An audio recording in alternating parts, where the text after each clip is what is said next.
Stand by.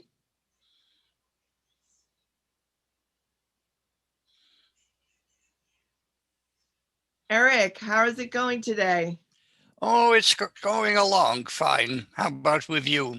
Yeah, everything's well here in Washington, D.C. Well, that's it. That's saying a lot. The last United States colony, as we call it. What do you want? The franchise in addition to everything else? No, just voting representation in Congress. That's all we're asking for. I didn't mean franchise. I meant what is the word? The right to vote. There's a word for it. Anyway. Well, representation for one thing. Representation. Yes, because we are currently disenfranchised. Yeah, you're paying taxation, but no representation. Exactly. Okay, I got it. Anyway, Eric, there is this new theory that's come out on the existence of these black neutron stars, which I'm pretty sure I don't understand fully at all, but I think you said you had an idea about how they came to be. Indeed, I do. So maybe tell us a little about that. Give us a sort of flyover. Make sure it's a beginner's level, so I have some prayer of understanding. It really isn't all of that complicated, but I need to give you a little bit of background information. Stars are very funny things because they come from gas clouds, and what happens is the gas clouds start to attract the mass energy around them, and an energy gradient exists around a gas cloud, and that is what keeps compressing that gas cloud more and more and more until it finally is compressed to the point where at the center of that compressed cloud, the buildup is enough for the hydrogen to ignite, and it becomes a fusion reactor, turning hydrogen into helium. Now, we don't think of stars that way, but that is exactly what they are. Indisputable. They are unenclosed fusion reactors. Now, what happens to a star when it runs out of fuel? It has no more fuel to turn into to higher and higher materials, and some of the stars actually go through about the 10 times this process. So first they turn hydrogen into helium, then they turn helium into carbon, and then they turn carbon into this and that into something, and they wind up with a very heavy metals, and this is basically a chemical factory. This is why successive generations of stars have denser and denser cores, and they take on different characteristics. Now, what happens when they run out of fusion? Because a star maintains its position because the outgoing energy of the fusion reaction balances the compression of the energy gradient that exists around the star. Just like Newton showed there was an energy gradient around Earth, there's an even stronger energy gradient of the star. And once that force of the expanding gas inside the star, which is what gives us the light of the star, ceases, the energy gradient around it starts compressing the star. Now, if it's a relatively small star like our sun, it will compress it all the way down, not in one step, but I'll skip the intermediate steps. And what you get is a what is called a white dwarf star, which has all of the mass of the sun, but its size is no bigger than the Earth. So its diameter has been compressed a factor of 10, which means its density is 10, is 10 cubed in the 3 dimensions. So it is basically 1,000,000 times more massive. Okay, now that's fine. Now, what happens if the star is more than 1.5 times the mass of the sun? Well, the energy gradient around that star is still there, but it's a more massive energy gradient because the star was more massive. So following Einstein's theory of space compression, it will keep compressing even the white dwarf star, which ends because the thing that brings it to an end is that the atoms break down and the electrons are freed, and the electrons are looking to go to higher and higher energy levels, and there ain't no more energy levels. So it comes into a status which we call electron degeneracy, and that is the end of the contraction. But if the mass of the star is, let's say, 1.5 to twice the mass of the sun, that contraction continues because it overcomes the electron degeneracy. And lo and behold, we wind up with a neutron star, which is 1,000,000 times more massive than a white dwarf star. Now that's a great star because everything there has been turned into protons, and you can't really compress them anymore. So you wind up with a neutron star, and we get neutron degeneracy. Now, let's say the star is really massive. I mean, a real big son of a gun of a star. Okay. The energy gradient there is still large enough to compress it beyond neutron degeneracy. And where can you go beyond neutron degeneracy? Nowhere. There is no three-dimensional substance that will compress it further. So what happens? There's only one place for it to go.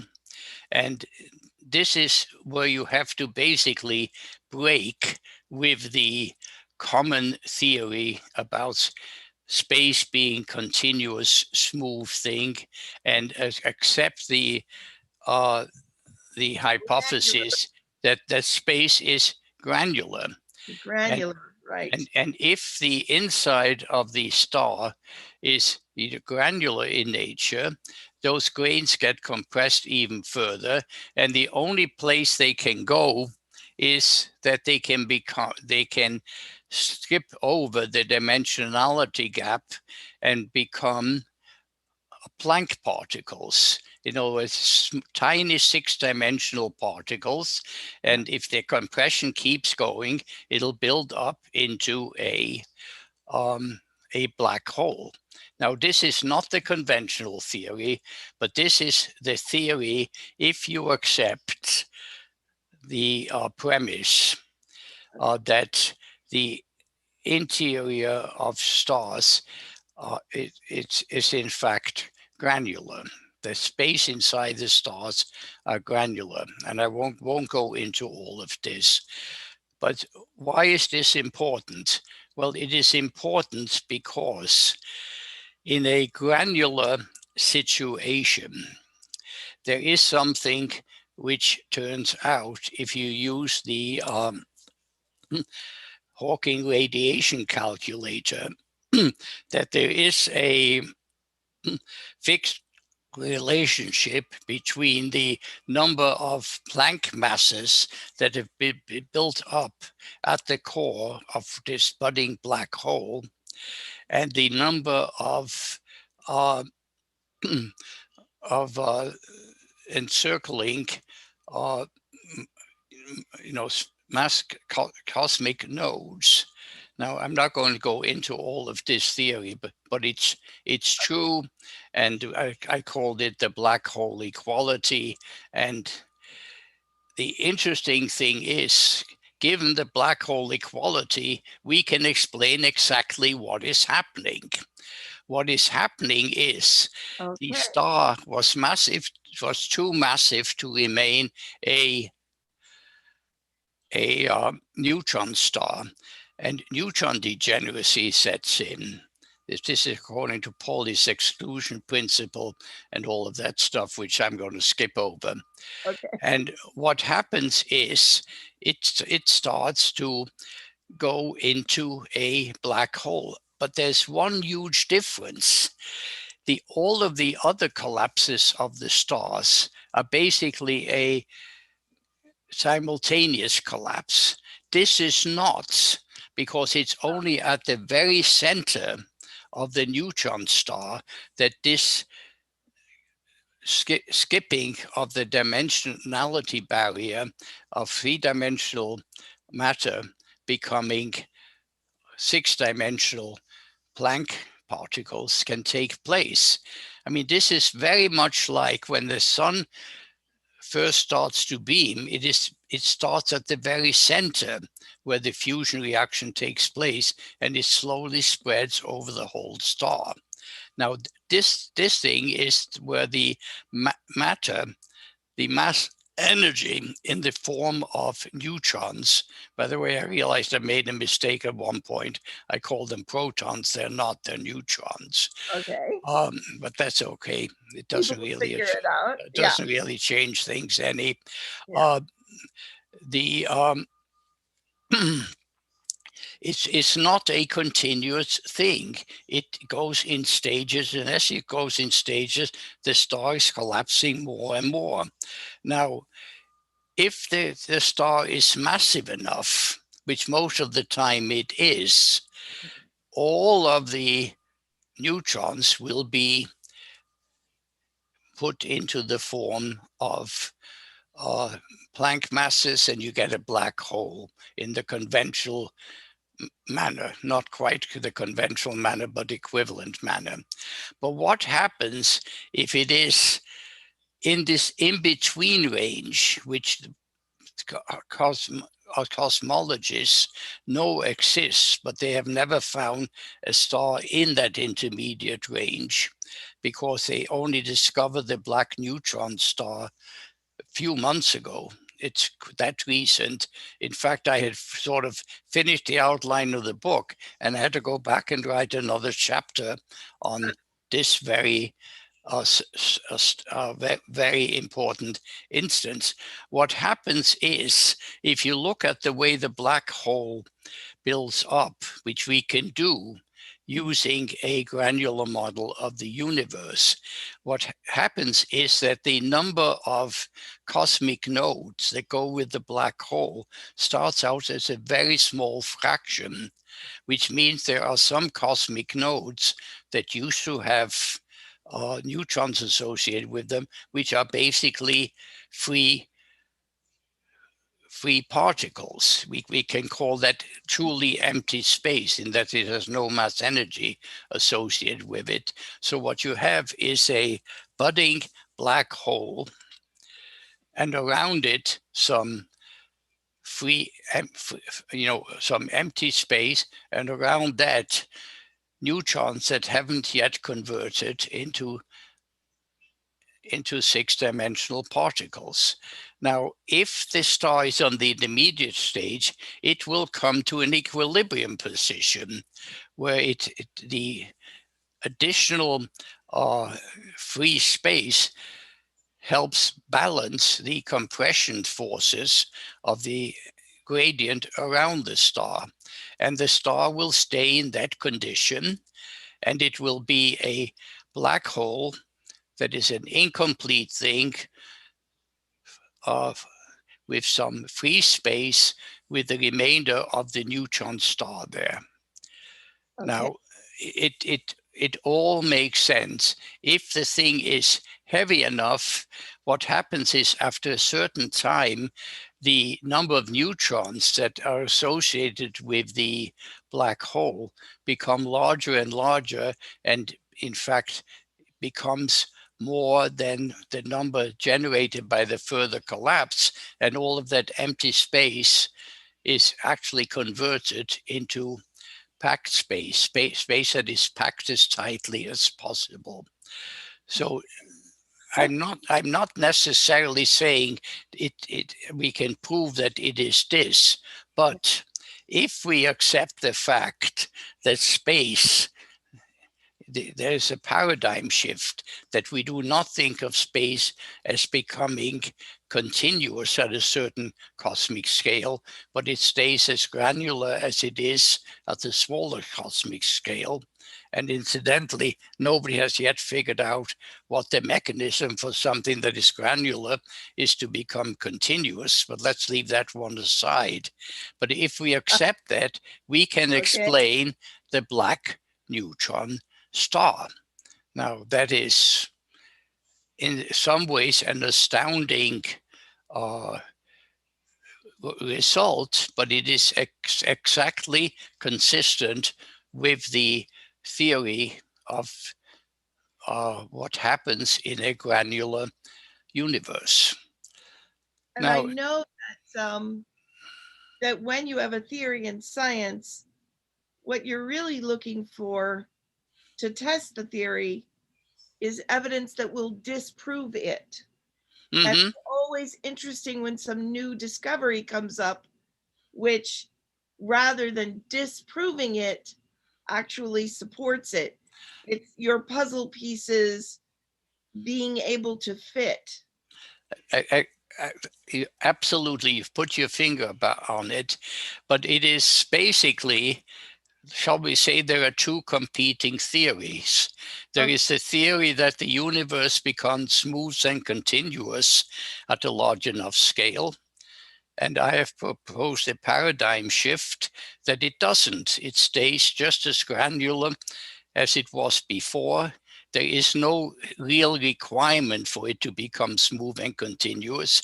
And more than that, the smooth and continuous model of the universe doesn't work in some cases. And this is not the only one, but it is one of two that so far that I've been able to put my finger on.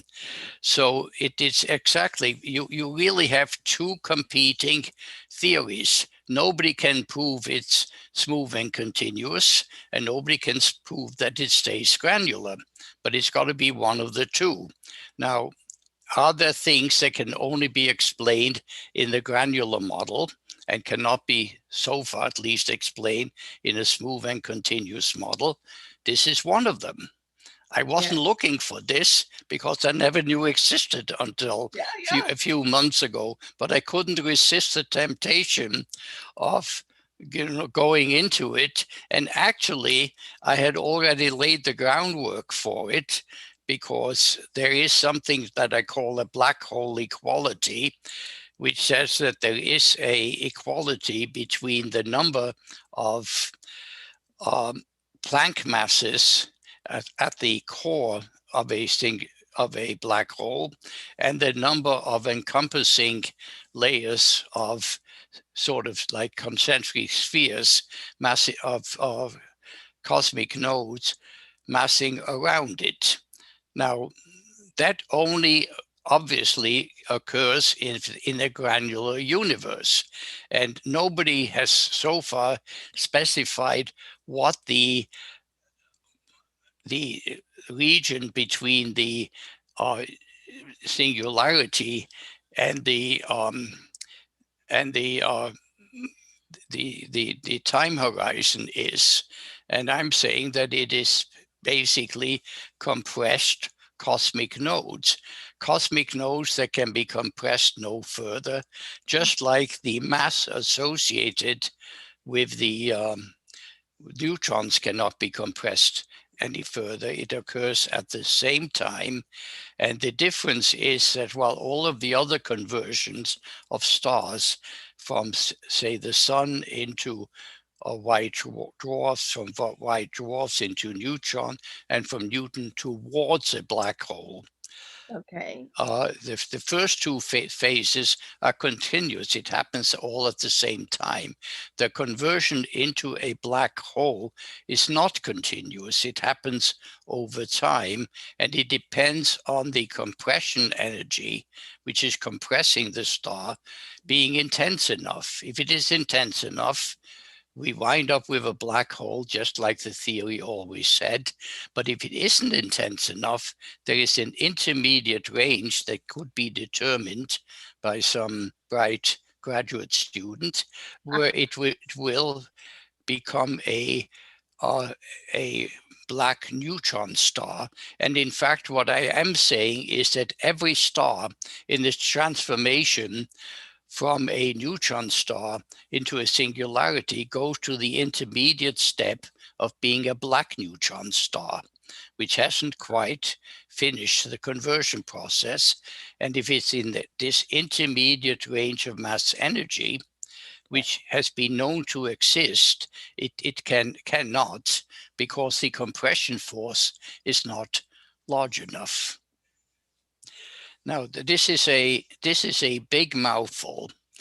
And I'm sure if you don't have some sort of background in this, I think it's probably left you, but there is a rational explanation for it.